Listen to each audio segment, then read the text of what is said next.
माल तिजारत किसको कहते हैं और उस माल तिजारत की ज़कात कैसे निकालेगा? माल तिजारत उस माल को कहते हैं कि जिसको बेचने की नीयत से ख़रीदा हो और अभी भी ये नीयत बाकी हो, जिस वक्त वो ज़कात अदा कर रहा है कि मैं इसको बेचूंगा, तो उस माल पर ज़कात है। अब इस माल की ज़कात किस हिसाब से निकालेगा?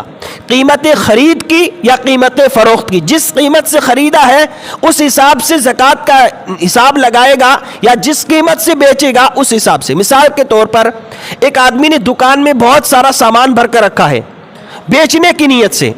अब कीमत ख़रीद है 10 रुपये, अब उसको बेचेगा 20 रुपये में।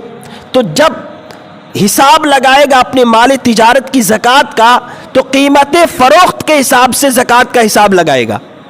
एक आदमी ने एक कलम खरीदी 5 रुपये में बेचने की नीयत से, अब इसको बेचेगा 10 रुपये में।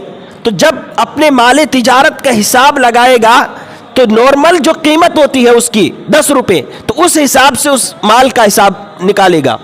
देखो, माल तिजारत कीमत ख़रीद के हिसाब से ज़कात नहीं निकालेगा, बल्कि कीमत फ़रोख्त, जिस कीमत से वो माल बेचेगा उस हिसाब से उसकी ज़कात निकालेगा। एक आदमी ने फ्लैट खरीदा 1 लाख रुपए में बेचने की नीयत से। अब जब ज़कात निकाल रहा है उस वक्त उस फ्लैट की कीमत है 2 लाख रुपए। अब वो 1 लाख की ज़कात नहीं निकालेगा, बल्कि जिस कीमत से फ्लैट बेचेगा, जिसकी कीमत है अभी इस वक्त मार्केट में, उसी हिसाब से उसकी ज़कात निकालेगा। मिसाल के तौर पर एक आदमी ने बंगला खरीदा 5 लाख रुपए में। अब इस बंगले की कीमत है 10 लाख रुपए मार्केट में।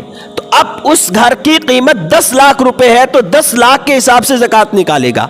कहने का मकसद ये है कि माल तिजारत जो है उसकी ज़कात जब निकालेगा, हिसाब करेगा, तो कीमत ख़रीद पर नहीं बल्कि कीमत फ़रोख्त पर हिसाब करके ज़कात निकालेगा।